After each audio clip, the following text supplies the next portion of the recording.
हाय दोस्तों, इस मीरब जीशान। तो पाकिस्तान और इंग्लैंड का जैसा कि आप सब जानते हैं टेस्ट होने वाला है और पाकिस्तान ने अपने स्क्वाड को अनाउंस कर दिया है।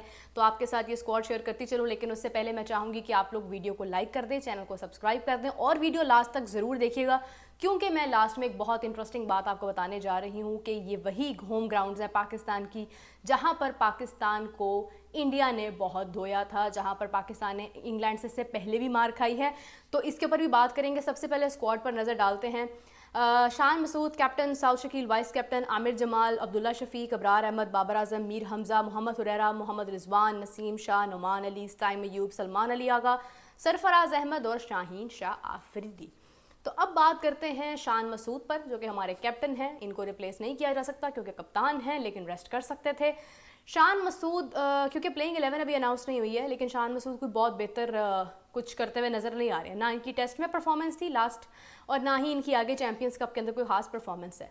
साउद शकील वाइस कैप्टन हैं, इस वक्त कप्तान भी हैं चैंपियंस कप की एक टीम के, और बेहतर हैं, काफ़ी हद तक बेहतर हैं अगर हम देखते हैं तो। साउद शकील कैप्टनसी के अतबार से भी बेहतर हैं जो इन्होंने अपनी इस वक्त चैंपियंस कप के अंदर की है, और परफॉर्मेंस के अतबार से भी बेहतर हैं। आमिर जमाल, जिनको पहले भी शामिल किया गया था मगर इंजरी का कहकर बाहर कर दिया गया, और आमिर जमाल जिनकी कोई ख़ास परफॉर्मेंस नज़र नहीं आ रही है, वो भी इस स्क्वाड का हिस्सा हैं। अब्दुल्ला शफीक की अगर बात करूं तो अब्दुल्ला शफीक जनाब, जो कि मुसलसल बुरी तरह से इनको मतलब कि ना आउट करके लोगों को अच्छा लगता है, एनर्जी मिलती है, धूप मिलती है, छाँव मिलती है, इस तरह से आउट हो रहे हैं। अब्दुल्ला शफीक 0 पर आउट, 6 रन बनाकर आउट, 2 रन बनाकर आउट, 1 रन बनाकर आउट, मतलब इस तरह से आउट हो रहे हैं जैसे कि ना 10 भी नहीं क्रॉस नहीं करना, बस 10 से पहले पहले आउट हो जाओ, बेहतरीन है। उसके बाद बाबर आजम की बात करें तो बमुश्किल एक सेंचुरी बाबर आजम ने बनाई है, दुआओं के बाद, कुदरत के निज़ाम के बाद, मतलब पता नहीं कितनी ही दुआओं के बाद बाबर आजम की एक सेंचुरी पूरी हुई है। बाबर आजम ने तो शामिल होना ही था, ऑब्वियस सी बात है। मीर हमज़ा की बात करें, मीर हमज़ा ठीक है, एक अच्छा टैलेंट है, एक नया टैलेंट है। उसके बाद अगर हम बात करते हैं मोहम्मद हुरैरा की, तो हुरैरा अगर मैं बात करूं कि इन्होंने फ़र्स्ट क्लास में ऑस्ट्रेलिया की पिचेस के अंदर जिस तरह से डबल सेंचुरी की है, तो वो एक बेहतर फॉर्म समझी जा सकती है, क्योंकि ऑस्ट्रेलिया के अंदर मुश्किल होता है डबल सेंचुरी करना। और अगर हम देखें तो बहुत कम लोगों की डबल सेंचुरीज़ होती हैं फर्स्ट क्लास अगर आप ऑस्ट्रेलिया के अंदर खेलते हैं तो मोहम्मद हुरैरा ठीक है, एक अच्छी ऑप्शन है, मगर चैंपियंस कप में कुछ खास इन्होंने भी नहीं किया। मोहम्मद रिजवान ठीक है, उन्होंने होना ही था, नसीम शाह ने भी होना था।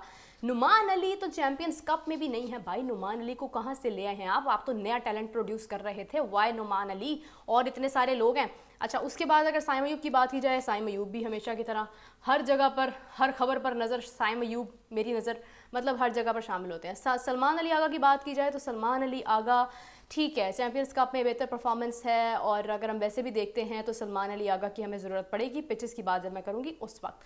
सरफराज अहमद रिप्लेसमेंट के तौर पर शामिल है मोहम्मद रिजवान की, अगर कोई बाउंसर लग गया मोहम्मद रिजवान को तो फिर सरफराज अहमद आ जाएंगे। शाहीन शाह आफरीदी भी शामिल हैं, और शाहीन शाह आफरीदी ने डेफिनेटली शामिल होना ही था। इसके बाद अब आपको बताती चलूँ कि मुल्तान की पिच कैसी है, क्योंकि बहुत सारे लोग ये पूछ रहे थे कि मुल्तान की पिच क्या कहती है। तो मुल्तान की पिच की अगर मैं बात करूं तो जनाब, उससे पहले आपको एक और बात बताती चलूं कि इंग्लैंड क्योंकि एक बहुत अच्छी और बहुत मुश्किल टीम है।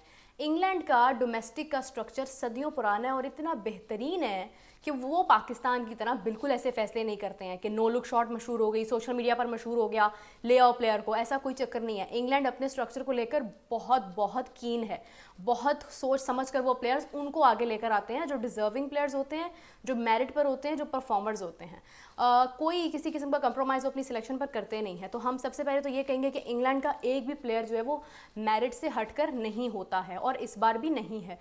इंग्लैंड की बात अगर मैं करूं तो इंग्लैंड रिवर्स स्विंग में मार खाता था एक वक्त में, लेकिन England is still come back करने की एक सलाहियत है इंग्लैंड टीम के अंदर। वो हमेशा से बाउंस बैक करते हैं, कम बैक करते हैं, अपनी वीकनेसेस पर काम करते हैं और एक नई टीम बनकर सामने आते हैं। अगर मैं बात करूं, इन्होंने इससे पहले स्लो विकेट्स बनाई थी, डेड पिचेस बनाई थी कि भाईजान हम तो इंग्लैंड को ऐसे आउट क्लास करेंगे, ऐसे उनका बुरा हाल करेंगे।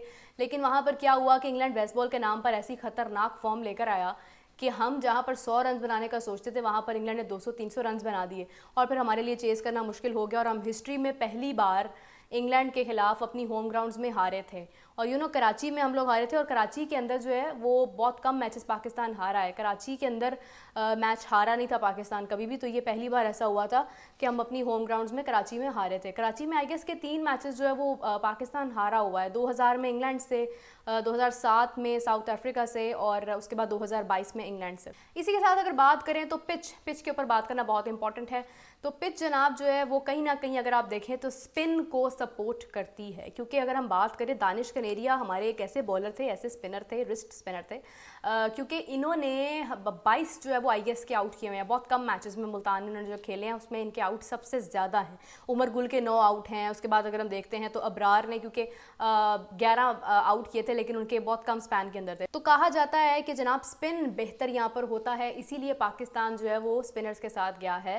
अबरार को शामिल किया, सलमान अली आगा हैं, फिर उसके बाद अगर हम देखें तो फास्ट बॉलर्स भी पाकिस्तान ने वैसे 4 शामिल किए हैं। नुमान को शामिल करने की भी एक आधी यही वजह थी कि आपके पास एक रिलायबल जो स्पिनर था वो कहीं ना कहीं नुमान था, लेकिन मुझे ऐसा लगता है कि नया टैलेंट तलाश करना चाहिए था। नुमान अगर इतने ही कैपेबल थे तो फिर आप चैंपियंस कप में भी उनको शामिल करते, एक प्रोसेस के थ्रू आते, क्योंकि आपने तो कहा था कि कोई भी प्लेयर उस वक्त तक टीम में शामिल नहीं होगा जब तक कि वो डोमेस्टिक नहीं खेलेगा।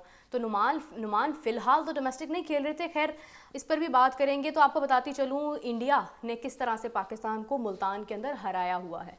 तो जनाब मुल्तान में हमने 6 टेस्ट मैच खेले हैं पाकिस्तान ने, और पाकिस्तान 3 मैचेस विन किया है, 2 मैचेस हारा है और 1 मैच ड्रॉ हुआ था। बांग्लादेश के साथ हमारा पहला मैच 2001 में था जो हम जीते थे, और उसके बाद अगर हम देखें तो इंग्लैंड जो कि एशेज़ विनर थे 2005 में, शोएब अख्तर की बहुत ज़बरदस्त परफॉर्मेंस यहाँ पर नज़र आई थी। इसके बाद अगर मैं हारने की बात करूँ कि 2 मैचेस जो हम हारे हैं उनमें अगर मैं देखूँ तो इंडिया के साथ जो एक मैच था जो कि यहीं पर था मुल्तान की ग्राउंड्स में, जो कि इतनी बुरी ग्राउंड्स थी कि यकीन माने यहाँ की पिचेस के बारे में हरभजन सिंह ने कहा था कि आपने तो जनाब कब्रें खोद दी हैं यहाँ पर। हाजी बशीर होते थे जो क्यूरेटर थे वहाँ पर, उनको उन्होंने कहा था कि मतलब आपने तो कब्रें निकाल दी हैं, ऐसी अजीबो गरीब किस्म की मुर्दा पिच है। उसके बाद अगर हम देखें तो वीरेंद्र सहवाग, क्योंकि कहा जाता है कि सचिन तेंदुलकर की बहुत ज़्यादा एक फ़ैन फॉलोइंग है, लेकिन वीरेंद्र सहवाग ने इतना मारा था, सकलैन मुश्ताक का बुरा हाल कर दिया था, और यकीन माने कि बदतरीन शिकस्त के साथ पाकिस्तान जो है वो उस वक्त हारा था। इतनी बुरी शिकस्त थी कि जो लोग उस मैच को याद करते हैं वो कहते हैं कि भाई ये तो हमारे लिए खौफनाक डे था। एक ब्लैक डे आया ना, वो एक खौफनाक डे था, उसको याद कर करके आज भी टांगें कांपती हैं। ऐसा मैच था वो, ख़तरनाक किस्म का मैच था। और दूसरा मैच जो है वो इंग्लैंड से हम लोग हारे थे यहाँ पर। इंग्लैंड से ही एक मैच हम यहाँ पर हारे थे, इंग्लैंड से हम मैच जीते भी थे, लेकिन इंडिया से जो मैच हम हारे थे मुल्तान के अंदर वो बहुत ख़तरनाक मैच था। उसके बाद अगर बात करें तो वेस्ट इंडीज़ के साथ हमारा ड्रॉ हुआ था, ब्रायन लारा उसके अंदर शामिल थे, और ब्रायन लारा की भी वो आई गेस की लास्ट सीरीज़ थी। अभी अगर हम बात करें इंग्लैंड दोबारा से यहाँ पर आ रहा है। इंग्लैंड अपनी फॉर्म में उस तरह से नहीं है, लेकिन फॉर्म में तो पाकिस्तान भी नहीं है। इंग्लैंड के हैरी ब्रुक जो कि अभी फॉर्म में नहीं है, इन्होंने पाकिस्तान के खिलाफ बुरा खतरनाक किस्म का 100 भी किया हुआ है, लेकिन ये कि बाबर आजम भी फॉर्म में नहीं है। मतलब बहुत सारे ऐसे प्लेयर्स हमारे इस वक्त फॉर्म में नहीं हैं जिनके ऊपर हम रिलाई करते हैं कि ये हमें मैच विन करवाएंगे, मगर वो इस वक्त फॉर्म में नहीं है। और इंग्लैंड अपनी मतलब कंडीशंस के एतबार से तो मुश्किलात का शिकार है, लेकिन पाकिस्तान आकर अगर भाई उन्होंने कम बैक कर लिया, उन्होंने बाउंस बैक कर लिया, तो बहुत ख़तरनाक होने वाला है। मुझे ऐसा लगता है कि पाकिस्तान शायद 3-0 से ना हारे, लेकिन पाकिस्तान कहीं ना कहीं कह सकते हैं कि एक आधा मैच ही मुश्किल से जीतेगा। अगर जीतेगा तो वो भी मुश्किल लग रहा है कहीं ना कहीं। तो सिचुएशन बहुत कॉम्प्लिकेटेड है, कुछ भी हो सकता है, कुछ भी कहा जा सकता है।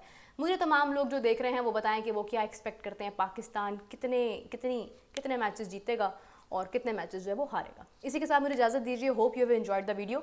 अगर पसंद आई है तो लाइक कर दीजिएगा और कमेंट भी कर दीजिएगा, और इसी के साथ मुझे इजाज़त दीजिए। आपसे मुलाकात होती है कल। Bye bye.